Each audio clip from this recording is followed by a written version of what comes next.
Bitcoin and other cryptocurrencies are nothing but a decentralized Ponzi scheme. Yep.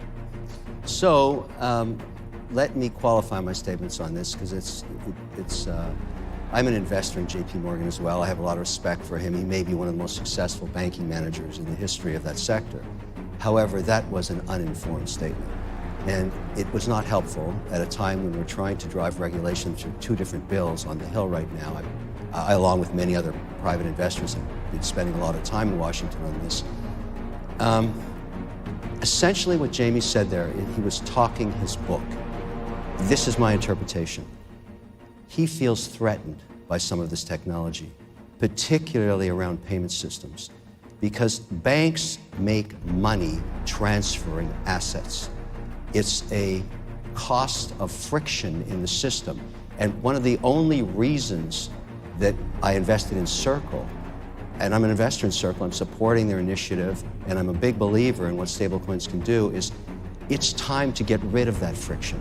And it's not important that banks be protected so that they can make fees from that friction. When you transfer the US dollar into the Swiss franc to buy Nestle on the Zurich exchange, these banks add zero value.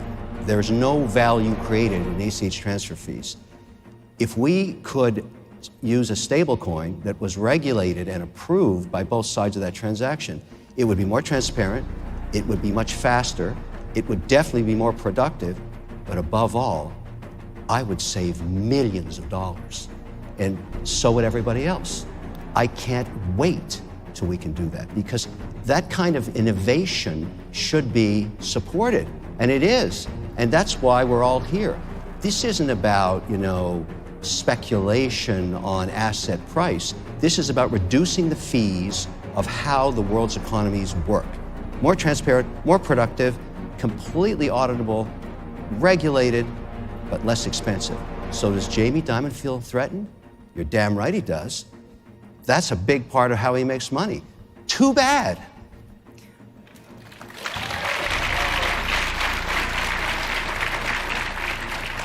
It's also too bad for the 1.4 billion people who remain unbanked. Out of Asia, when we report on blockchain, crypto, and Web3, we see the fastest adoption of crypto in countries like the Philippines, where they have 70% of adults that remain unbanked. These are not JP Morgan clients. Right. These are people who are transferring their dollars back to Philippines with remittances up to 17%. This is what USDC, stablecoins, crypto can potentially unleash. Yeah, there is a social mission here. That is a good thing, but it is not going to solve a different problem we have right now. The reason we're stuck in a very low momentum state in crypto and blockchain right now is the lack of regulation that keeps the institutional investor out of this space. For all the excitement about stable coins and Bitcoin and all the projects and Ethereum on down and Polygon and Miston and everything that's coming, the truth is that none of it is owned by institutions, zero. And so everybody likes to say, yeah, that's but sovereign wealth and pension that I service in the indexing business, and there's many people do what I do, we create indices so that they can invest capital. They are waiting for regulation before they index. And so if all that happened was sovereign wealth funds put 1% to 3% into maybe 6 different projects, it would definitely be some Bitcoin, there'd probably be some Ethereum in there, maybe some Polygon, maybe a little Solana, whatever they want to do and what indexers would do for them based on market capitalization. That's $1 trillion worth of demand. But none of it is going to happen until we get some policy. And the truth about this is, and I'm happy to just say it the way it is, there are countries that are advanced. There are places like Canada where they allow broker-dealers now attached to accounts, and Canadians can do that. They've got millions of accounts open now. The UAE, Switzerland, France, But the real money, the sovereign wealth capital, is never going to move against the SEC.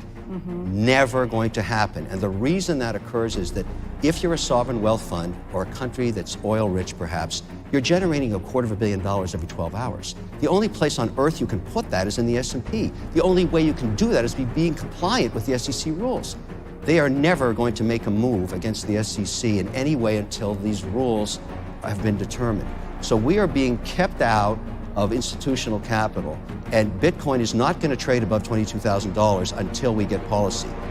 Interestingly enough, and this is a personal speculation, if this stablecoin transparency bill was passed first before the Digital Commodities Act, which is the other big initiative right now, and Jeremy, wherever he is, was the guy that got that done, it'd be like bringing Led Zeppelin back, and he would be the lead singer.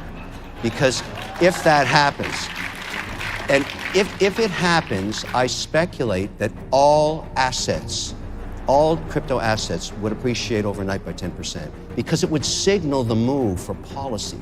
So we should all support the initiative of everybody, you know, and there's other people involved in this. We shout out Sheila Warren and Perry Ann Boring, who spent countless hours educating legislators on the Hill. Their missions are important, but there's a lack of knowledge with the government that we have to get over this hurdle. So even if just stablecoins, that one thing got policy, and remember, when I go up there, I keep telling these guys, it's just software. It's productivity software. It's not scary. If you buy Microsoft for your office and you're typing on Word, that's software. That's a productivity tool.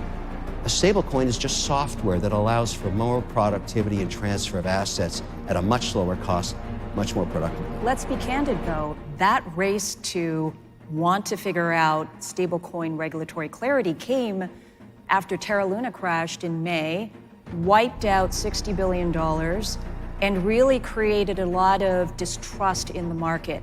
When you need people, the mass, the regular folks, who are actually using stablecoins in ways that we can only imagine here in the United States. This is a very mature market. We are all well served in this developed market, but the rest of the world really needs these tools.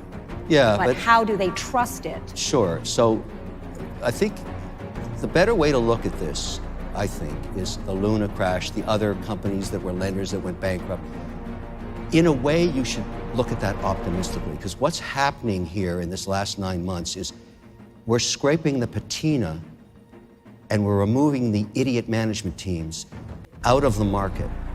All these bankrupt ideas will not come back because they were tested and they didn't work. And that's an important way to build a nascent industry. So it's the litigators will litigate over the assets and the lawyers will sue everybody, and that's okay, because now the remaining players are being strengthened by the fact they're still in business. They're able to raise capital to the extent they're doing that, and the idiots are gone.